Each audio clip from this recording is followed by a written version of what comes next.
নমস্কার বন্ধুরা, আমি সেবিকা চলে এলাম আমার গল্পের ঝুলি নিয়ে। আমার আজকের গল্প শরদিন্দু বন্দ্যোপাধ্যায়ের কালো মোরগ। লজিকের প্রফেসর গোকুলবাবুর শিকারের নেশা ছিল। শীতকালে কলেজে ছুটি ছাটা পাইলেই তিনি বন্দুক লইয়া বাহির হইয়া পড়িতেন। বাঘ ভাল্লুক শিকারে দুরাকাঙ্ক্ষা তাহার ছিল না।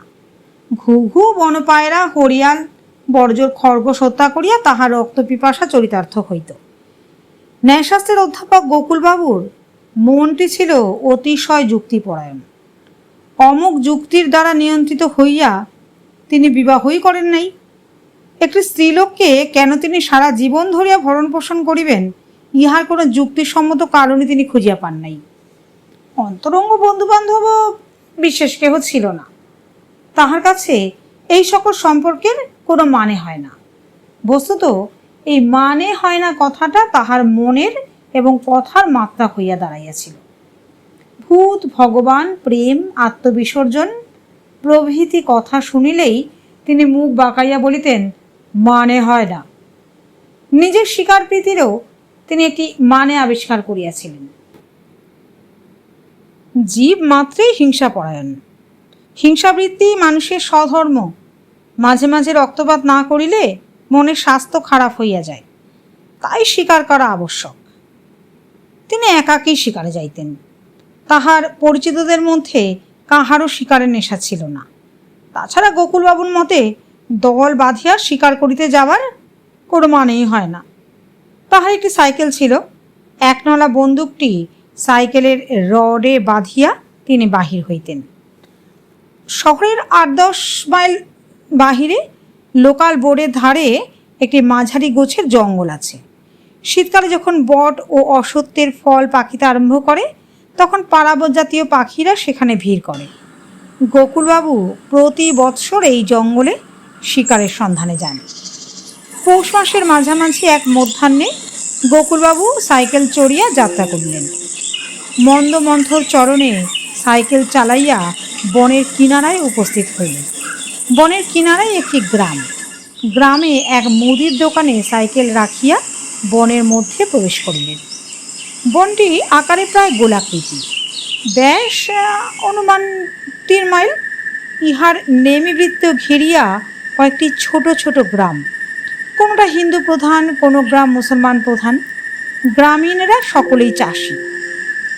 জঙ্গলের চারপাশে গ্রামগুলি অবস্থিতি দেখিয়া মনে হয় যেন জঙ্গলকে পাহারা দিবার জন্য থানা বসিয়াছে। বনটি খাসমহলের সম্পত্তি হইলেও গ্রামবাসীরা এখানে গরু মোষ চড়ায়। গোকুলবাবু বন্দুক কাঁধে লইয়া বনের কেন্দ্রস্থল লক্ষ্য করিয়া চলিলেন। বেলা 3য় প্রহর। সূর্য একটু পশ্চিমে ঢলিয়াছে। সম্পাকীর্ণ ভূমির এখানে ওখানে প্রায় প্রকাণ্ড প্রকাণ্ড গাছগুলি একক দাঁড়াইয়া আছে। কোথাও বা কয়েকটা গাছ একত্র হইয়া ঘুট পাকাইতেছে। বটগাছগুলো ফলে ফলে রাঙা হইয়া উঠিয়াছে। কিন্তু আশ্চর্য, কোথাও একটি পাখি নাই। এই সময় গাছে গাছে ফরাসি পাখির ভিড় লাগিয়া থাকে। আজ পাখিগুলি গেল কোথায়? গোকুলবাবু এক স্থানে স্থির হইয়া দাঁড়াইয়া কান পাতিয়া শুনিলেন। ঘুঘুর উদাস বিলাপ, বন কপতির ফটফট পাখার আওয়াজ, কিছুই শোনা যায় না। তিনি চারদিকে দৃষ্টি ফেরাইলেন। কই, গরু ভেড়াও তো চড়িতেছে না। বনের সকল পশু পাখি সলা পরামর্শ করিয়া একসঙ্গে অদৃশ্য হইয়াছে নাকি?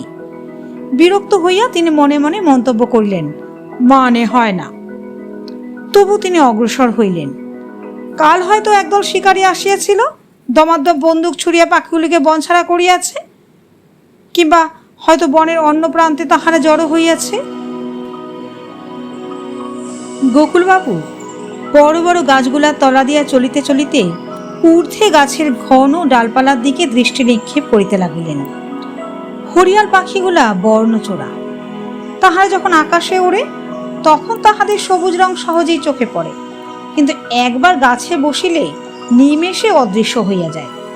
গাছের পাতার সঙ্গে তাহাদের গায়ের রং এমন বেমালুম মিশিয়া যায় যে তাহাদেরা দেখা যায় না। গাছের তলা হইতে শিকারের অভিজ্ঞ চক্ষু তাহাদের সিলুয়েট দেখিয়া চিনিতে পারে।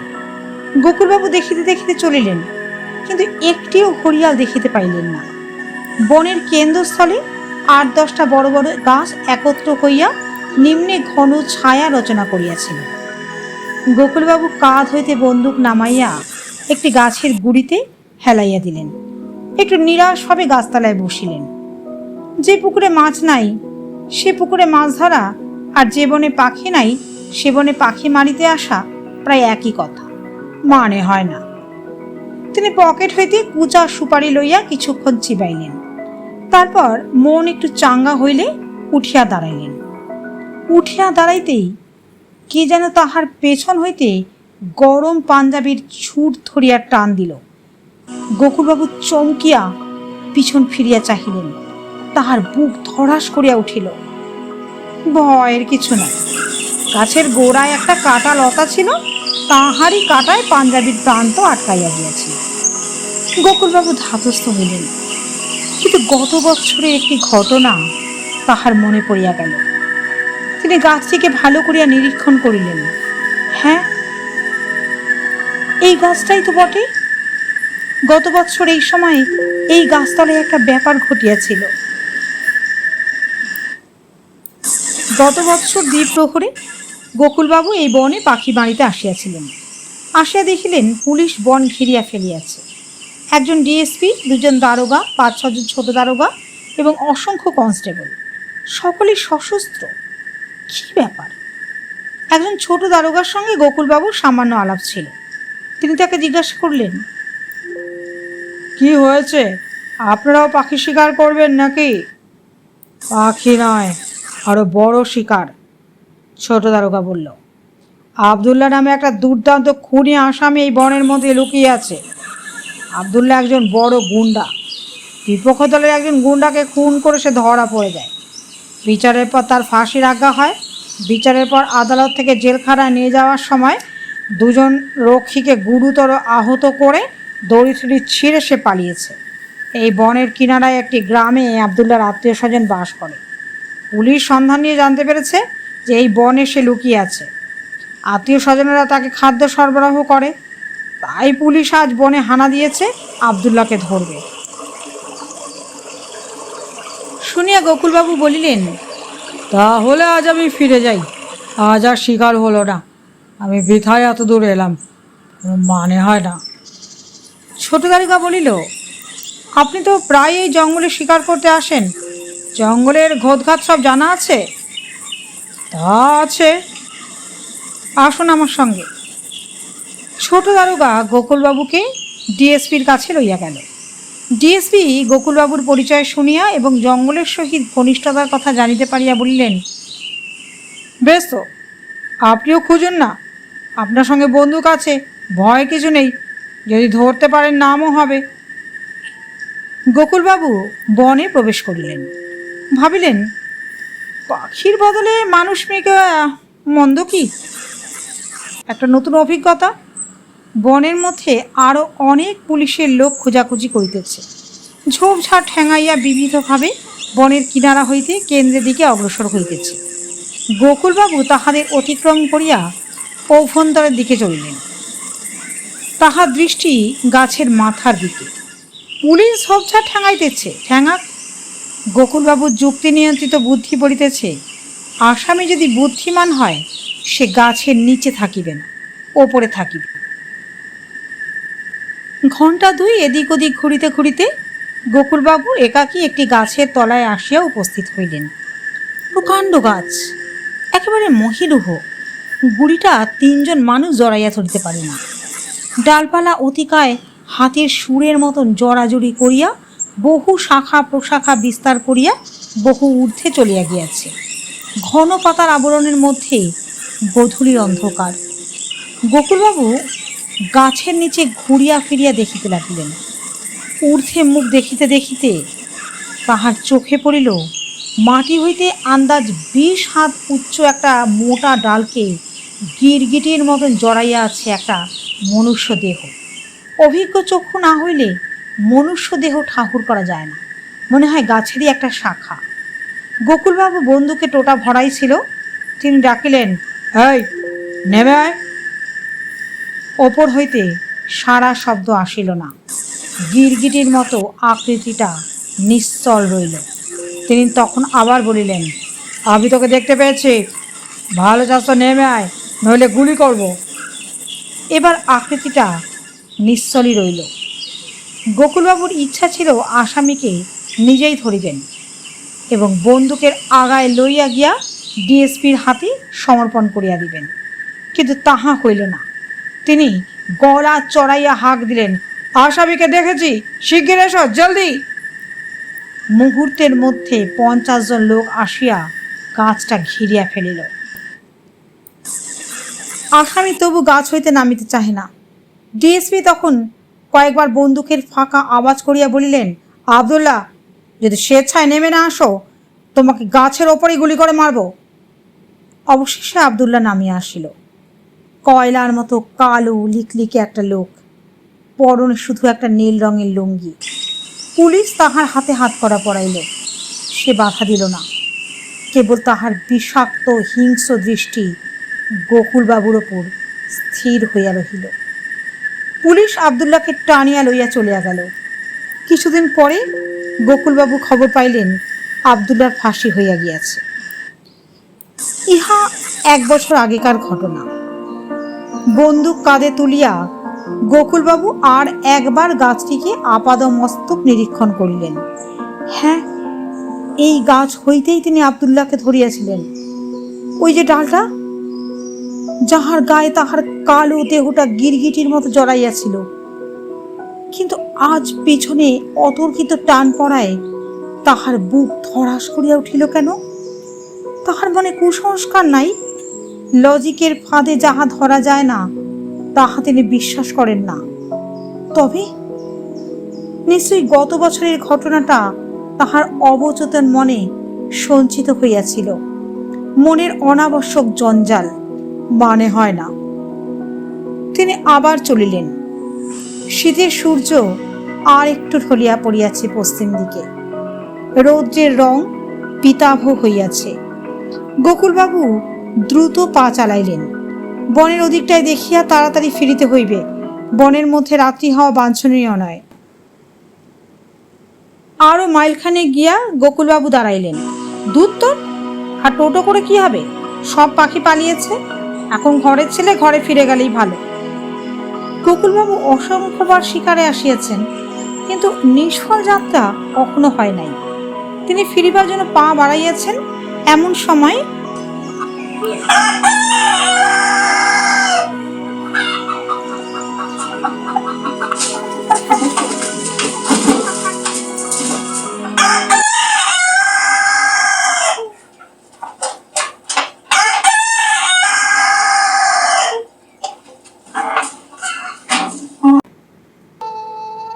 গোকুলবাবু বিদ্যুৎ পৃষ্ঠের ন্যায় পাশের দিকে ফিরিলেন। পাশের দিকে লম্বা খানিকটা খোলা জমি, গাছপালা নাই। তাহার অপর প্রান্তে প্রায় 200 গজ দূরে একটা শুষ্ক মৃত শেওড়া গাছ নিষ্পত্র ডালপালা মেলিয়া দাঁড়াইয়া আছে। এত দূর হইতে স্পষ্ট দেখা যায় না, গেলেও শেওড়া গাছের মাথায় হাড়ির মতো কি একটা রহিয়াছে। গোকুলবাবু চক্ষু কুঞ্চিত করিয়া দেখিতে লাগিলেন। মোরগই মনে হচ্ছে, বনমোরগ। শিকারীর কাছে এই বনমোরগের মতো লোভনীয় পাখি আর নয়। গোকুলবাবু জানিতেন এ বনে মোরগ আছে, কিন্তু কোনোদিন তা মারিতে পারেন নাই। এই সময় গাছের চূড়ায় হাড়িটা গলা উঁচু করিয়া আবার ডাকিয়া উঠিল।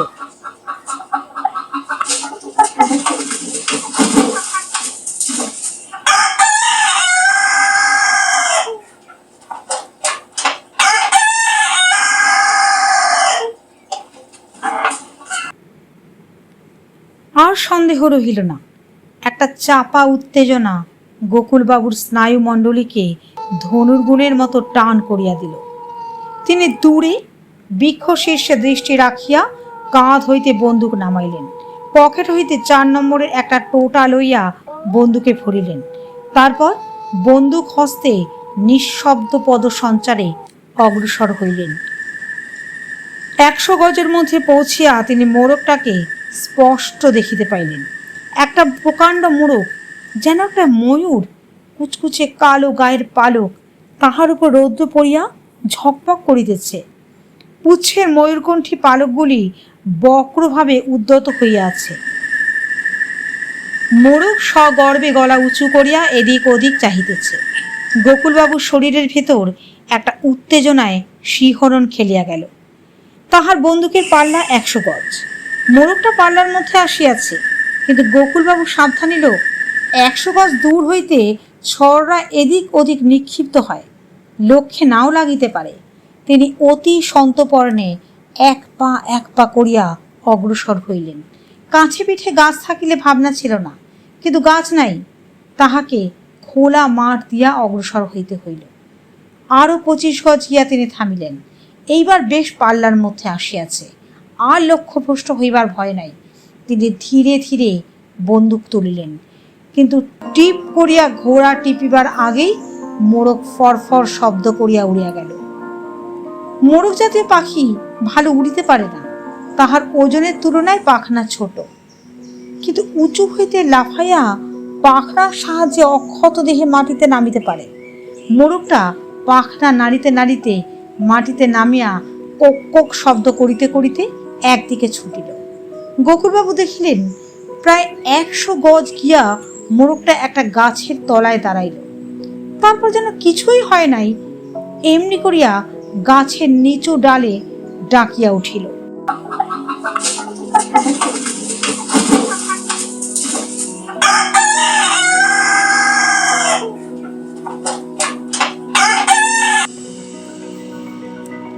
গাছের তলায় ছায়া ছায়া, তবু মোরগটাকে স্পষ্ট দেখা যাইতেছে। গোকুলবাবু বিড়াল পদক্ষেপে অগ্রসর হইলেন। তাহার বাহ্য জ্ঞান নাই, সমস্ত ইন্দ্রিয় ওই পাখিটির ওপর কেন্দ্রীভূত হইয়াছে। তিনি আবার তাহার পাল্লার মধ্যে উপস্থিত হইলেন, কিন্তু এবার বন্দুক তোলার সাথে সাথে মোরগ উড়িয়া গেল। কিছুদূর গেল না, ঠিক পাল্লার বাহির হইয়া গিয়া একটা ঝোপের পাশে দাঁড়াইল, গলা উঁচু করিয়া ব্যঙ্গ স্বরে ডাকিল,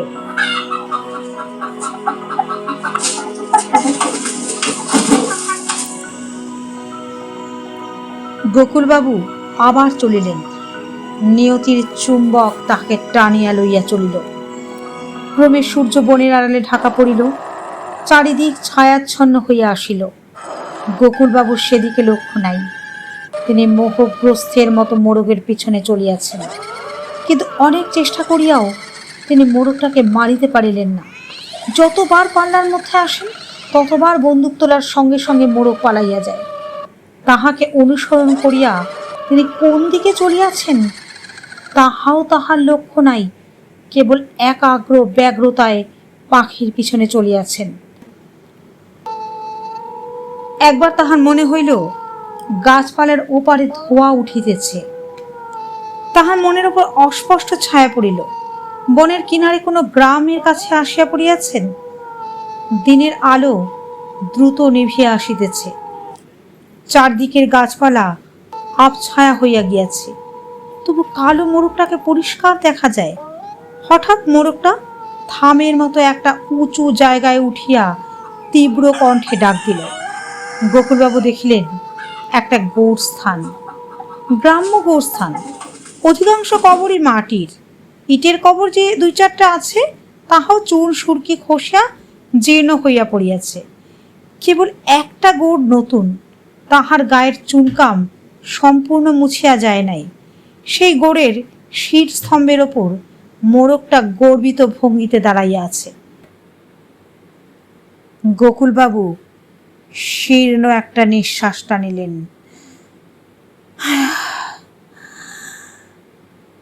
অন্ধকারে পাল্লা বোঝা যায় না, তবু 60-70 গজের বেশি নয়। গোকুলবাবুর বুক উত্তেজনায় দুরুদুরু করিয়া উঠিল। এবার ফসকাইলে আর মোরগ মারা যাইবে না। সামনে বাঁ পাশে একটা বড় ফণি মনসার ঝোপ, সেটার আড়ালে গিয়া দাঁড়াইতে পারিলে। গোকুলবাবু কোনাচে ভাবে ফণি মনসার ঝোপের দিকে চলিলেন, দৃষ্টি মোরগের দিকে। তারপর হঠাৎ ঝোপের ভিতর হইতে একটা সরসর শব্দ শুনিয়া মোরগের ওপর হইতে তার দৃষ্টি সরিয়া গিয়া ঝোপের ওপর পড়িল। ঝোপের ভিতর হইতে একটা কালো মানুষের মুখ বাহির হইয়া আসিতেছে। নিষ্ক্রান্ত দন্ত, চক্ষু দুটা অপার্থিব হিংসায় জ্বলিতেছে। দুই হাতে ফণি মনসার কাটা সরাইয়া মূর্তি বাহির হইয়া আসিল। কয়লার মতো কালো গায়ের রং, পরনে নীল রঙের লুঙ্গি। নরঘাতক আব্দুল্লাহ! তাহার অভিপ্রায় সম্বন্ধেও সংশয়ের অবকাশ নাই। গোকুলবাবু দ্বিধা করিলেন না, বন্দুক তুলিয়া ফায়ার করিলেন আব্দুল্লাহর মুখে, কিন্তু কিছু হইল না। আব্দুল্লাহ অগ্রসর হইয়া আসিতে লাগিল। গোকুলবাবু ক্ষণেক হতবুদ্ধি হইয়া রহিলেন। তারপর যে কথাটা সংকটকালে তিনি ভুলিয়া গিয়াছিলেন তাহা মনে পড়িয়া গেল। আব্দুল্লাহর ফাঁসি হইয়া গিয়াছে, সে বাঁচিয়া নাই। গোকুলবাবুর হৃৎপিণ্ডটা এবার উন্মত্তভাবে লাফাইয়া উঠিল। তাহার যুক্তিনিষ্ঠ মস্তিষ্কে শেষবারের মতো চিন্তার ছাপ পড়িল। না, মানে হয় না, না না না, এসবের মানে হয় না, না, এসবের মানে হয় না। Please like, comment, share and subscribe to my channel.